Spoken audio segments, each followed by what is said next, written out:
my new 3D printed GoPro holder. 2-axis gimbal.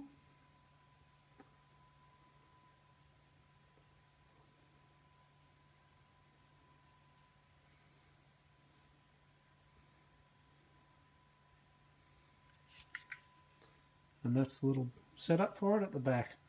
It's got a 2.2 amp hour battery, the controller there, and the 2 motors. Actually very, very stable. I'll get some video of it from the camera soon, so you can see what it's like, but for now it certainly works. I've got the tuning pretty good at the moment, but still might play around and get it a little bit more stable.